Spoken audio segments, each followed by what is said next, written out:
ganun. Huwag natin gawing tanga mga Pilipino. Mas maganda kasi nasa lugar ka ng tama kaysa yung pinipilit mo yung pagkakamali.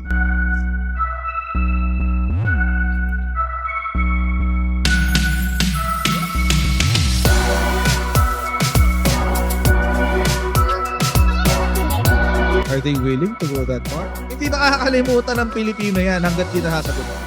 Sino ngayon nagsasabi ng totoo?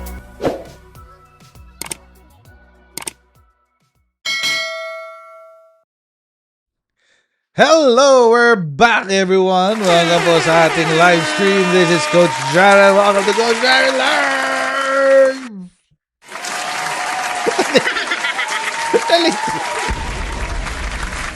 Nalit yung palakpakan, guys. Okay.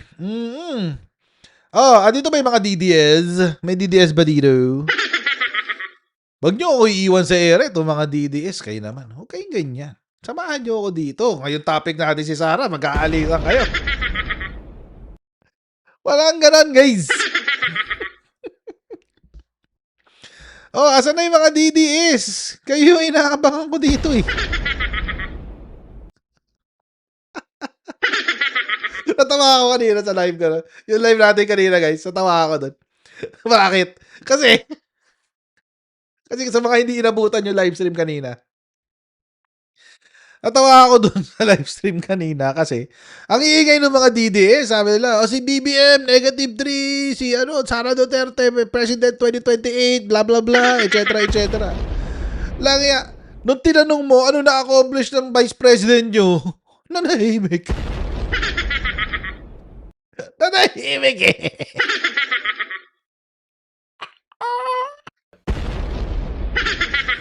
Kahit nanahimik. Di ba? Ba't kayo, wala kayong ma-type? Walang ma-type eh. Ano nangyari? Ano nangyari? Bakit walang mai-reply na na accomplishment ni Sara Duterte? Again, mga babayan that's an open challenge sa mga DDS na nagsasabi na mas mataas ang trust rating niya, blah blah blah blah. Okay, sige, ano nagawa niya para magkaroon ng ganyang kataas na trust rating? 'Di ba? Anong nagawa ni Sara Duterte para sa Pilipinas para magkaroon siya ng ganyang kataas na trust rating? I mean, really? Seriously? What has she accomplished for the Philippines in the past 3 years?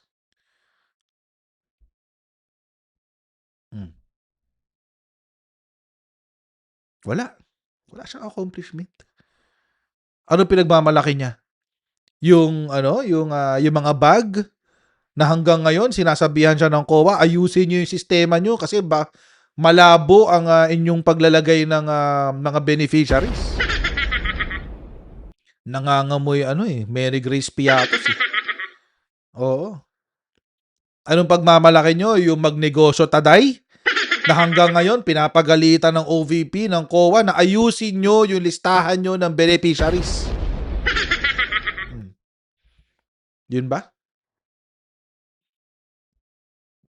Tapos mga kababayan, yung bus, yung bus, yun ba ang pinagmamalaki na hindi natin malaman kung tunay nga bang nakapaghatid ng ganong karaming mga pasahero?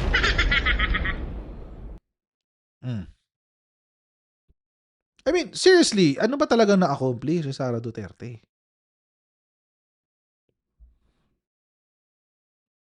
I don't know yet. 3 taon na siyang vice-presidente. Wala pa siyang accomplishment, guys. Wala pa. But anyway, bago tayo pumunta dyan sa topic na yan, kay Sara Duterte. Puntahan muna natin, daanan lang natin sa sandali, itong bagong drama ni Leandro Lebiste. Oo. Nakapanood nyo ba? Ang cringe. Ang cringe nung pinagagawa ngayon ni Leandro Lebiste. May paiyak-iyak pang nalalaman. Ang cringe, men. goodness. 'Di ba? May paiyak-iyak pang nalalaman, my goodness. Tapos meron pa siyang, pag ang distrito ko nabawasan ng budget, hindi ko alam hindi,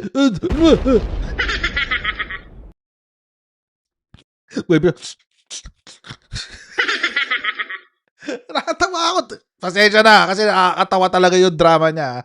Panoorin natin yung balita, guys. Panibagong post. Alokasyon naman ng bawat rehiyon at distrito mula sa DPWH budget ang isiniwalat ni Congressman Leandro Leviste. May bagong sagutan din sila ng palasyo tungkol kung lehitimo ba ang binansagang Cabral Files. Nakatutok si Tina Panganiban Perez. Mahigit 60 pahina ng DPWH budget mula 2023 hanggang 2026 ang inilabas ni Batangas 1st District Representative Leandro Leviste sa kanyang social media page. Bahagi pa rin daw ito ng files na nakuha niya mula sa DPWH at kayumaong dating DPWH Undersecretary Maria Catalina Cabral. 3.5 trillion pesos ang DPWH budget ng 2023 to 2026. Ang mga nakukuha ng mga distrito umaabot sa 50 to 60 billion pesos during that time period. Ang mga average siguro, kung 3.5 trillion divided by 253 districts, ay mga nasa 15 billion pesos. Sa mga rehiyon, pinakamalaki ang alokasyon ng Region 3 o Central Luzon na nasa Sinong congressman ng Region 3? Gay. Pakisagot. Sinong congressman ng Region 3? Central Luzon.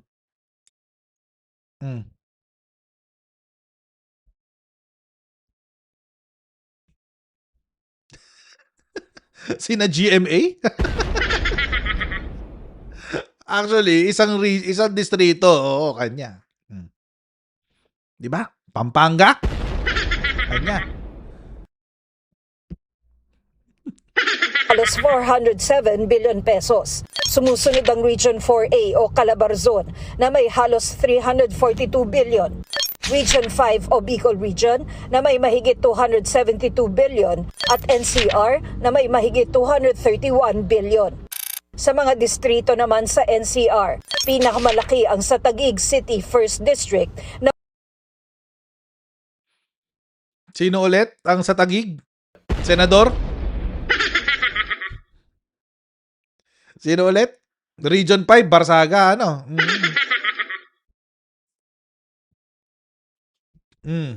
Taguig. Shout out. Oo, sa mayor ng Taguig.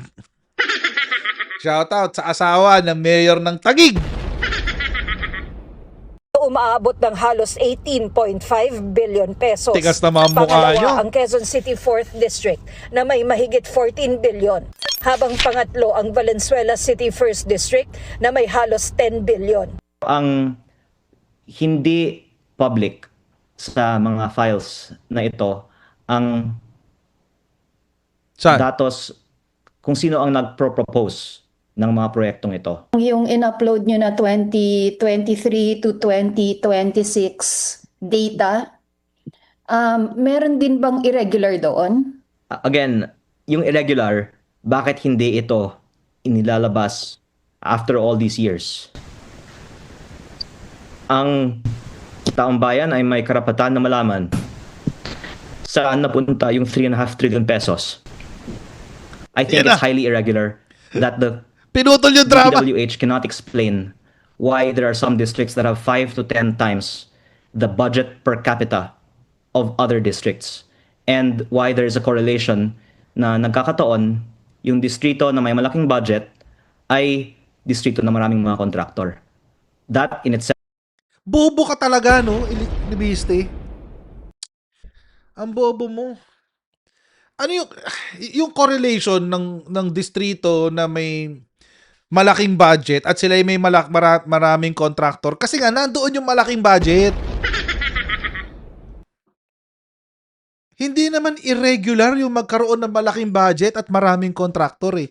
Ang irregular, yung malaking budget, Maraming kontraktor, walang project.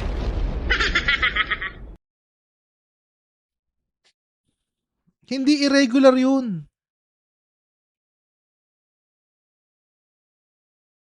At saka mga kababayan, ito lang naman ang akin. Akala ko ba nakausap niya si Cabral? Di ba?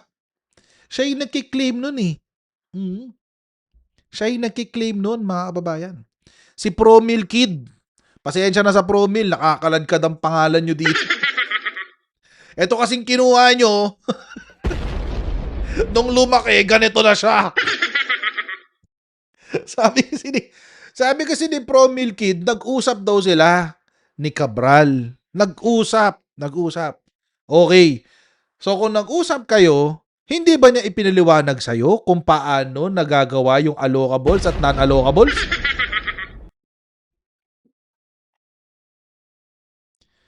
Alam niyo mga kababayan, nagdududa na talaga ako kung talaga nag-usap sila eh.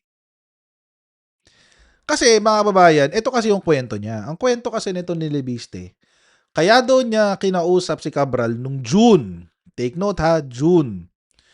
Nung June ay dahil napansin daw niya sa first district daw ng Batangas, mababa daw ang budget sa infrastructure. Tapos napansin niya sa ibang lugar daw ang laki pero mas maliliit ang population or mas maliit ang tawag dito. Mas maliit ang population or mas maliit ang land area.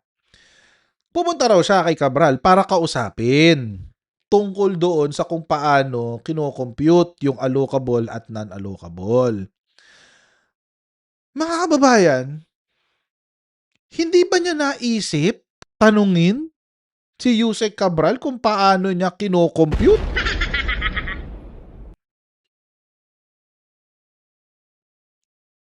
Ulitin ko lang. Kasi kung si Cabral ang nakakaalam kung paano mag-compute, ba't hindi niya tinanong? Kasi ang sinasabi niya ganito, maski itong si Leviste, hindi niya maipaliwanag yung computation ni Cabral. Kaya akala ko ba nag-usap kayo?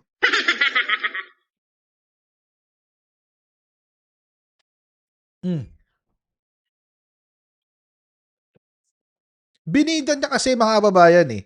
Binida niya yung sarili niya na nakipag-usap daw siya kay Cabral at ibinigay daw sa kanya yung lahat ng documents. So, ibig sabihin, kung nag-usap kayo, in-explain din daw sa kanya.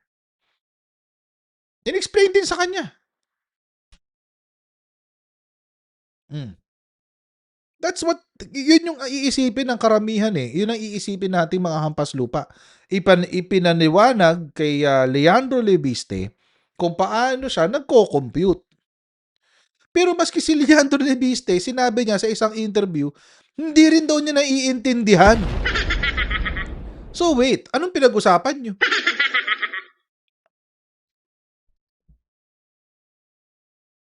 Kaya ako mga kababayan, ako parang hindi ako kumbinsido na nag-usap talaga sila ni Cabral. Period. At hindi rin ako kumbinsido na binigyan siya ng go signal ni Cabral at ni Vince Dizon na bigyan ng kopya etong si Leandro Leviste. Kasi yung mga sinasabi niya, hindi nag-a-align doon sa kwento. Nagpunta ka na doon eh para tanungin si Cabral kung paano kino-compute yung allocable tsaka non-allocable. Pero hindi mo pa rin maipaliwanag hanggang ngayon. Sinasabi niya, hindi pa rin daw niya naiintindihan. Dahil ang pagkakaintindi lang daw niya ay kung ano yung nakasulat doon sa initial report. Hindi mo tinanong si Cabral ng rektahan?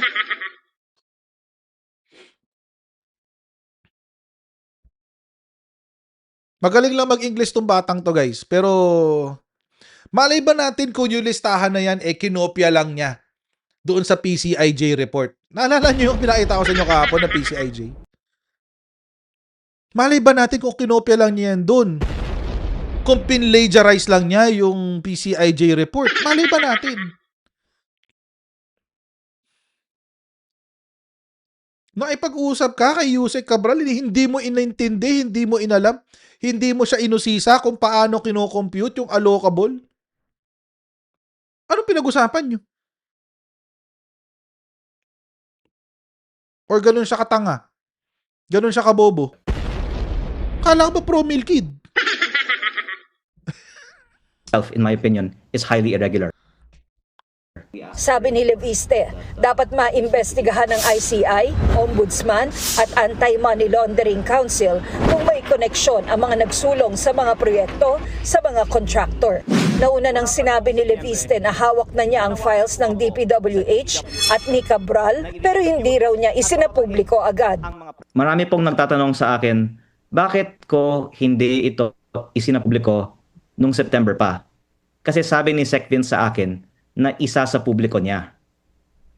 Aaminin ko din po, marami sa Kongreso, nung sinabi ko gusto ko mag-privilege speech para isa publiko ito, nakiusap sa akin na wag isa publiko ito. I gave an interview in November also talking about this list. In fact, several interviews. And was saying that Yusek Cabral knows more about the DPWH budget than any other official and that she should be made a state witness. At ikinalulungkot ko po Yan na, drama. na hindi ito na-actionan ng gobyerno. Wow! Pero for the record, nung November ko pa, sinasabi lahat ito. Nung buhay pa si Yusek Cabral. Sinagot naman ni Leviste, Close kayo? Close kayo? Close kayo? Naiyak-iyak ka pa? Sorry I mean, hindi naman, malay ko ba kung close talaga sila, di ba? Malay ko ba kung nagbabanding-banding sila every weekend, di ba? Hindi natin alam Pero, parang ngayon lang naman, di ba? Parang ngayon lang naman yata namin nalaman na may ganyan pala kayong closeness. Di ba? Jasmine M, sabi niya, pero ba't po kaya pinapatagal pa ni Dizon yung ingay? Ba't di pa siya nagsasalita at nang manahimik na tong batang to, nadadamay tuloy pati si PBB. Kay Dizon, weird yun Wow naman! Salamat super chat. Wow! Di ba? Sabi ni Christina, haha, naiyak sa kaguguhan niya. Well, totoo naman. Di ba? Meron pa siyang isa na umiiyak din siya. Sabi niya, yung pag daw binawasan yung budget ng kanyang distrito. Hindi ko alam kung natin sa interview na yun Panoorin na natin. Baka nandito naman. Sinasabi lahat ito. Nung buhay pa si Yusek Cabral. Sinagot naman ni Leviste ang pagduda ni Palace Press Officer Claire Castro sa authenticity ng mga dokumentong kanyang inilabas. Wala pong dahilan na mag-cast doubt si Yusek Castro sa in-upload kong data. At I'm sorry to say this, but I think she will make a fool of herself because Secretary Vince and others in DPWH and others in Congress will confirm the authenticity of the files that I have uploaded. Sagot naman ni Castro, Sige, wait. Sige, pasabihin natin yung sinabi ni Castro. hindi siya, kundi si Leviste ang dapat magpatunay na authentic nga ang files. Dagdag pa ni Castro, ni hindi nga raw niya alam kung ang mga in-upload na dokumento ni Leviste ay altered o binago o kaya ay fabricated o pineke. Diba? Tama naman si Yusek. Bakit ipinapasa ni Leandro Leviste yung burden of proving the authenticity of the document to Yusek Claire and to Secretary Vince?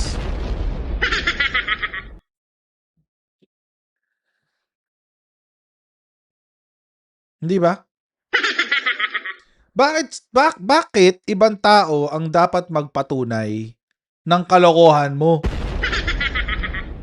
Ikaw yung naglabas ng files. O di ikaw yung magpatunay na lihito mo yung files. Di ba? Logical lang naman yun, guys. Tapos sasabihin mo, iintayin mo pa na i-authenticate ni Sec Dizon yung documents niya? What the F is that? Correct. Style DDS yan Berto. Agree ako sa'yo. Style DDS yan Parang ginawa nila kay PBBM. Drug addict ka. Patunayan mong hindi. Ay. Si Raulo. Addict ka. Patunayan mong hindi ka addict. Mag-drug test ka. Ay, si Raulo ka pala Baliw. Ganun yung ginagawa ni Libiste ngayon. Oh. Ganun yung ginagawa niya, guys. No joke, no joke. Oo. Leviste ang dapat magpatunay na authentic nga ang files.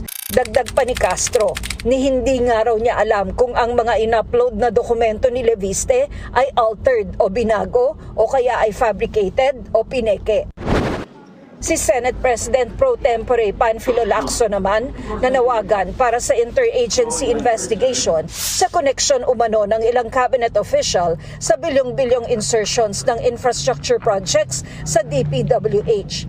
Sabi ni Lacson, masyado pang maaga para sabihing chismis lang ang mga ito dahil baka isipin ng publiko na may cover-up. Tugon ni Castro, ang tinutukoy niyang chismis ay ang files na in-upload ni Leviste na hindi pa raw na-authenticate sa ngayon. Ayon pa kay Totoo naman. Castro, Actually, nag-iimbestiga medyo na ang iba't ibang tanggapan ng pamahalaan at Medyo weird yung reaction doon ni Senator Ping Lacson. Kasi parang off. Kasi hindi naman siya yung pinag-uusapan, pero biglang siningit niya yung sarili niya sa kwentuhan. By the way, don't get me wrong I voted for Senator Ping Lacson and I think he's doing a good job in general. Pero parang hindi yata siya kasama doon sa kwentuhan na yan.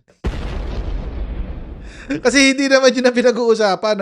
Hindi yung pinag-uusapan sa Blue Ribbon. Ang pinag-uusapan is yung kay Leviste. Oo. Si Cabral kasi, meron siyang testimonya sa Blue Ribbon. Walang problema doon. Hindi naman yun ang kinu-question. Ang kinu-question, yung inilabas ni Leviste. So medyo weird. Yung medyo pangit yung entra niya. sinabi na rin ng Pangulong mananagot ang mga dapat managot kaya hindi raw katanggap-tanggap na sasabihing may pinagtatakpan ang palasyo.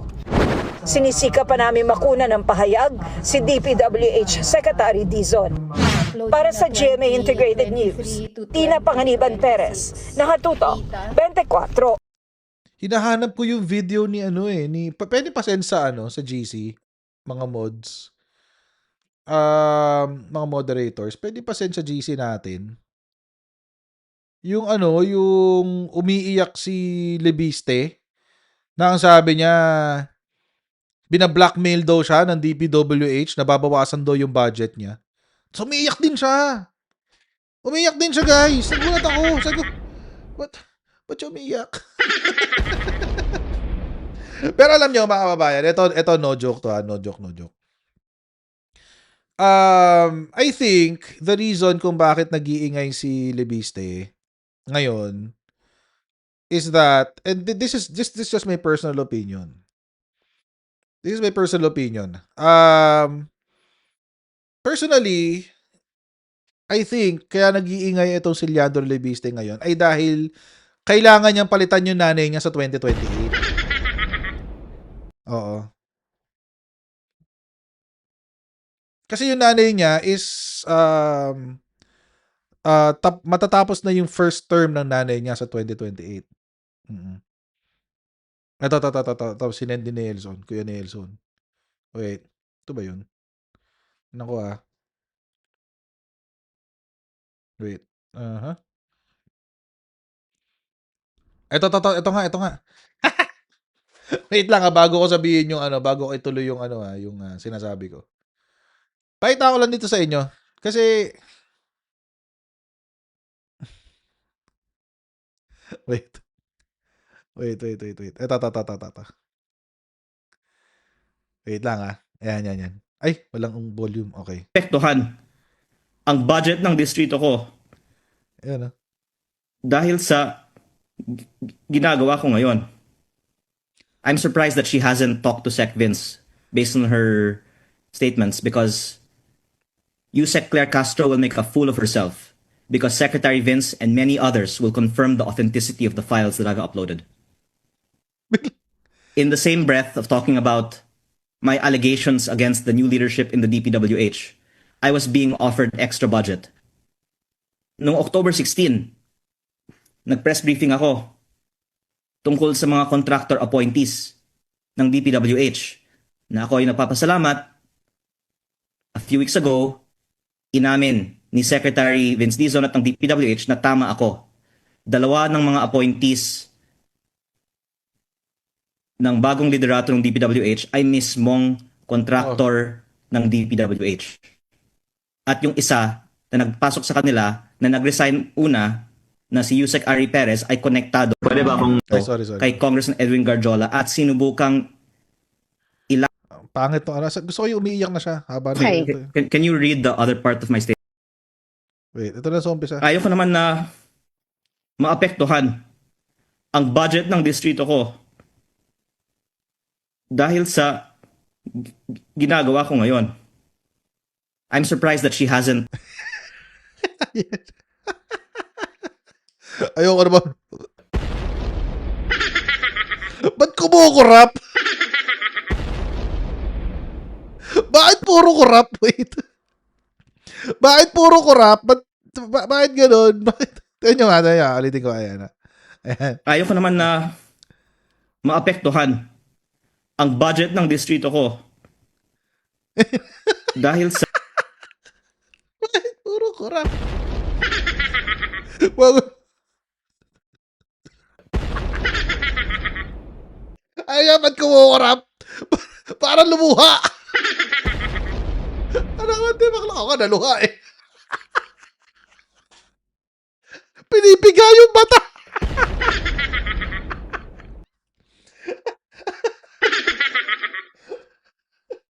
Sorry. Nagkuha ako sa gumano. Kurap ng kurap eh. Beautiful eyes. Beautiful eyes, guys. Sorry na agad. Bakit kasi ganun? Pwede naman kasi hindi magdrama. Diba? Pwede naman kasi hindi magdrama, di ba? But anyway,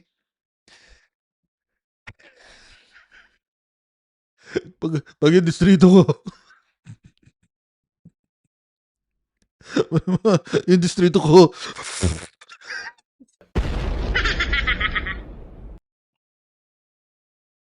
sorry.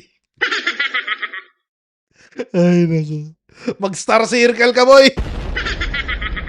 Total naman, may mga connection nanay mo sa star circle. Workshop ka muna.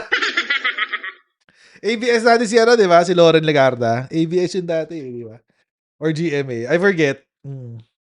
Depende kung sa ABS siya o di merong star circle.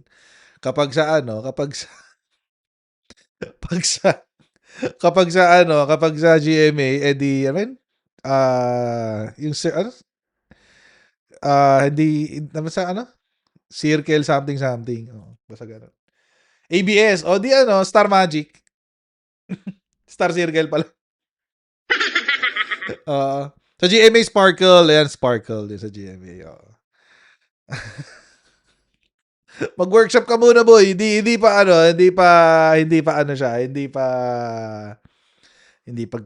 convincing. Kulang pa. Kailangan ganito kakadrama, parang ganito. I deserved an explanation. I deserved an acceptable reason. Yan ang arte. Papa P. Oo. Kaya yung drama talaga, Papa P. I deserve an explanation. Anyway. Anyway, mga babayan. Ako may kutob ako kung bakit nag-iingay ngayon itong si Leandro Leviste. Kutob lang naman. Kasi di ba nga itong si Loren Legarda may isang term na lang sa kanyang pagiging senador. Ngayon, hindi pa ho natin alam kung tatakbo siya ulit.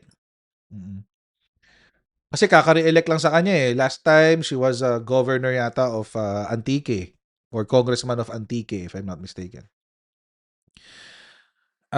Tapos, nitong 2022, tumakbo siyang senador, nanalo siya. Dami siyang nabudol, me included. Pero may mga may mga kwento-kwento na mukhang may effort or magkakaroon ng effort na mag-swap, magpapalitan sila sa 2028. Siguro baka hindi na kaya ni Loren yung stress ng pagiging senador. So baka magpapalit sila. Ngayon, syempre in that context, kailangan gumawa ng ingay. Itong si Leandro Lebiste. Ano sinabi wait, tingnan natin yung sagot ni Dizon. Wait. May sagot na raw si Dizon eh. Dizon.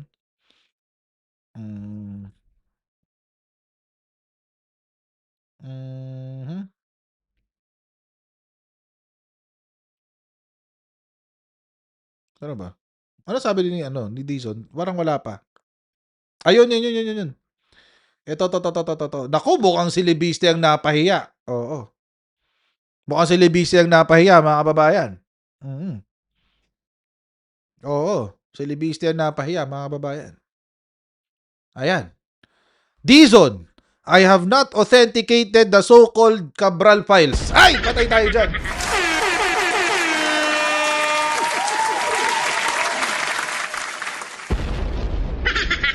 Agoy! Agoy!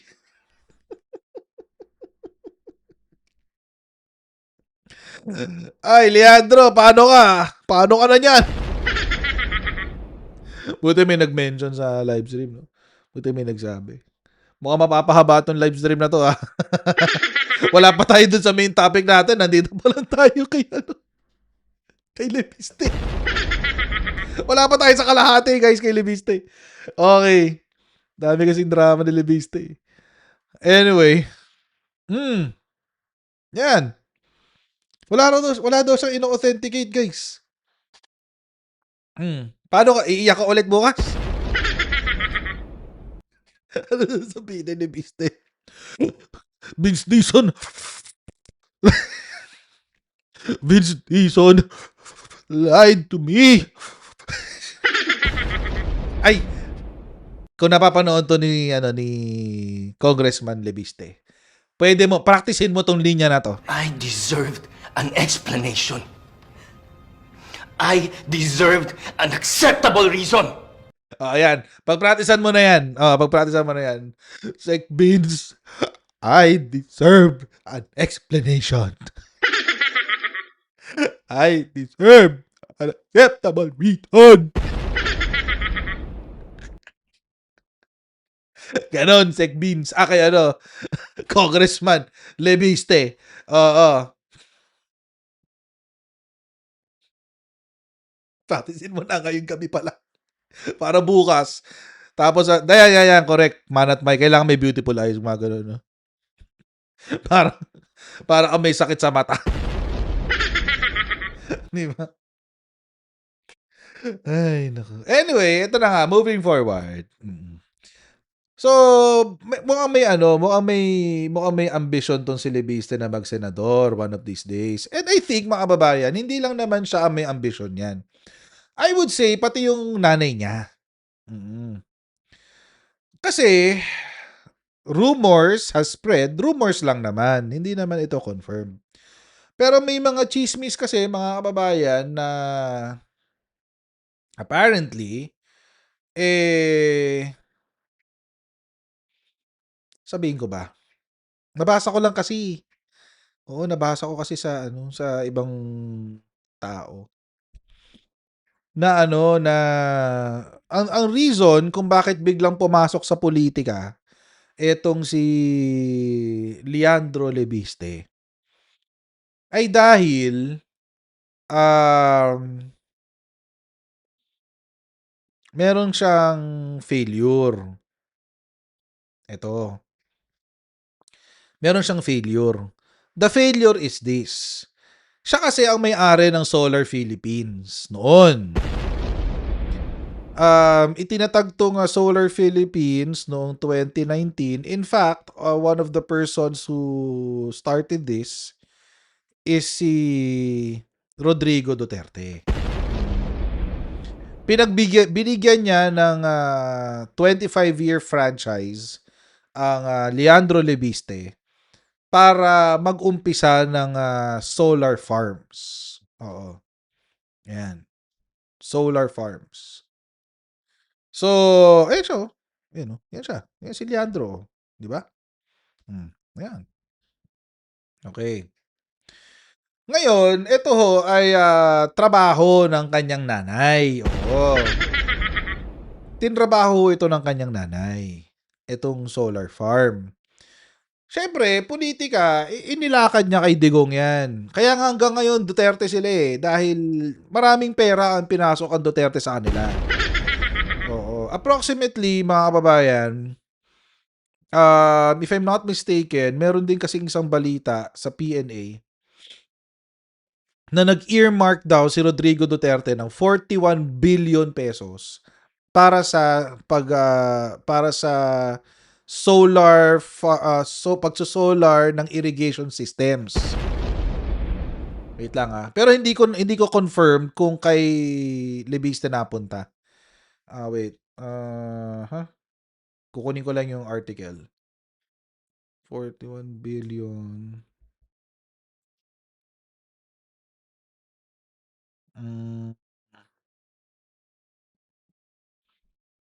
Ito. Ito. Wait. Yan. Ay. Ayan. 41 billion nung October 11, 2018. So may 41 billion itong si Rodrigo Duterte na itinabi niya para sa pagso-solar power ng irrigation projects. And then 2019, mga kababayan, nagkaroon ng solar power firm yung anak ni Loren Legarda. Di ba? Di ba? Nakikita niyo yung progression? 2018, may 41 billion na itinabi. Then the following year, biglang nagkaroon ng prangkisa si Loren Legarda at si Leandro Leviste. Di ba?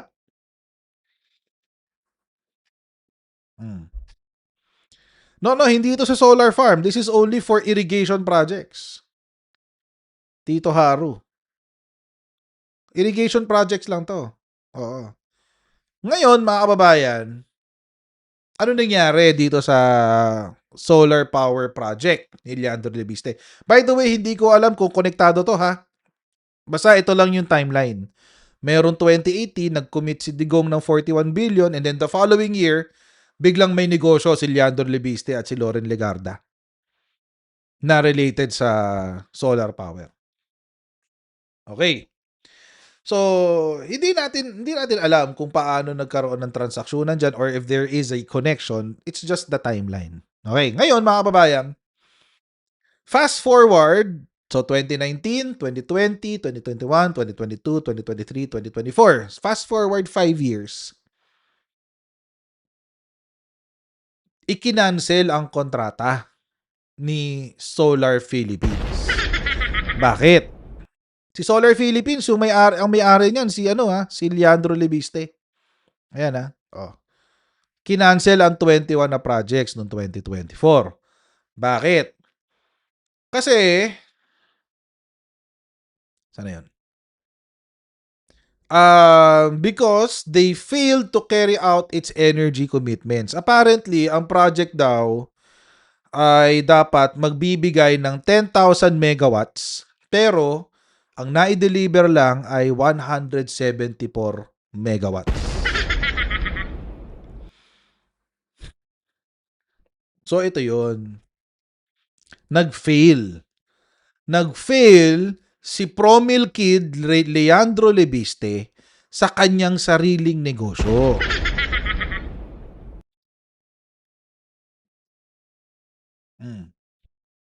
So ibig sabihin, mga kababayan, again the timeline lang titingnan natin hindi pa natin inaalam yung connections. Si Duterte may itinabing 41 billion. The following year, biglang nagkaroon ng solar power project si Leandro Leviste. So, alam naman natin, 'di ba? The connections. Oo.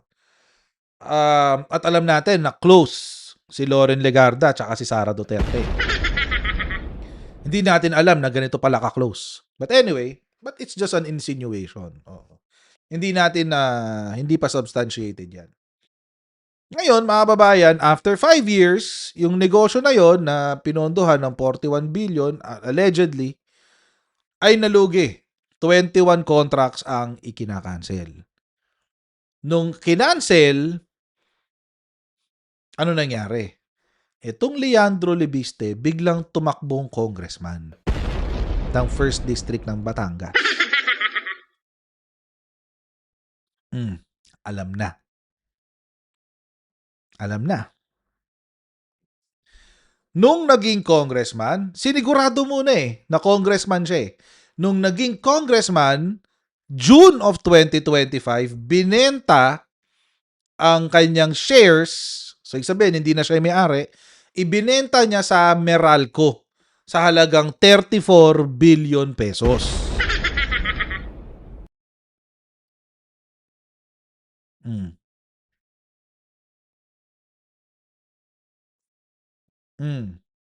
Nagigets nyo na ba kung bakit siya nag-iingay ngayon? Hindi paldo, lugi. Lugi, hindi siya paldo, tsopaeng. Lugi siya. 41 billion yung allegedly pumasok.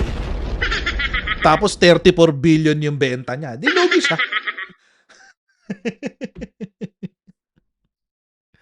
Lugi siya ah. Kaya ngayon, nag-iingay siya. For 2 reasons. One is, of course, vindictiveness. Bakit vindictive? Kasi sa panahon ni PBBM, na-terminate yung mga kontrata ng Solar Philippines. Sa panahon, kasi wala, hindi nagde-deliver eh. 10,000 ang kinumit mo. Tapos 10,000 ang commitment mo, tapos ang delivery mo is less than 2%? Or more or less 2%? Mali.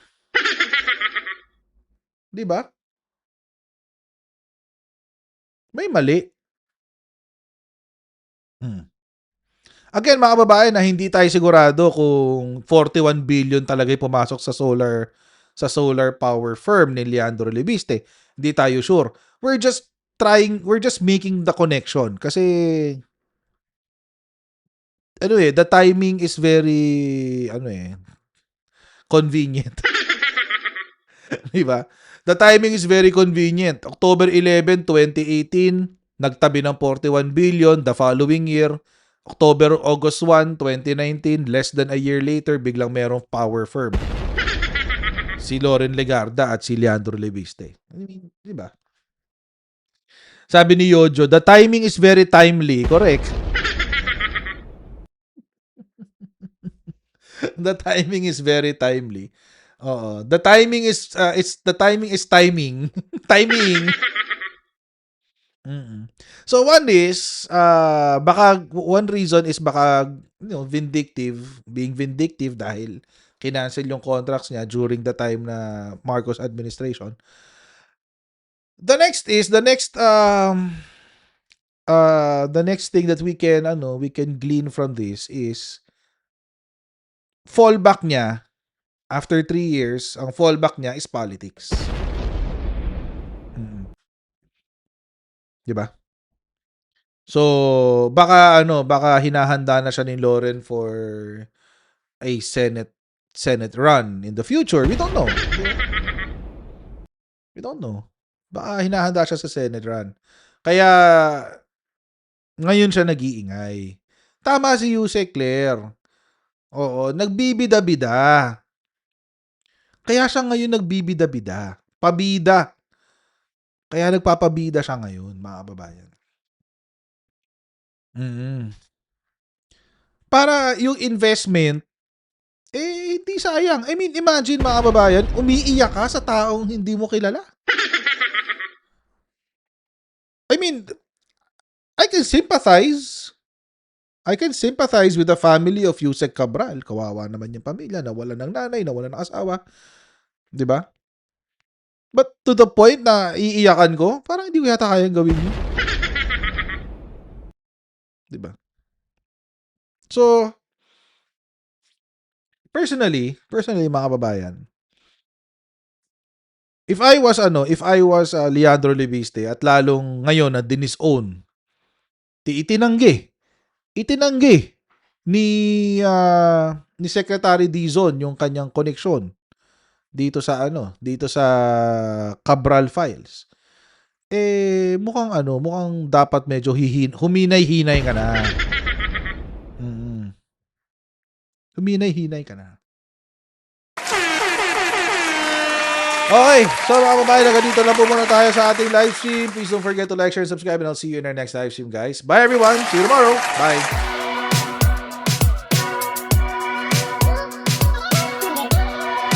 Huwag ganun. Huwag natin gawing tanga mga Pilipino. Mas maganda kasi nasa lugar ka ng tama kaysa yung pinipilit mo yung pagkakamali.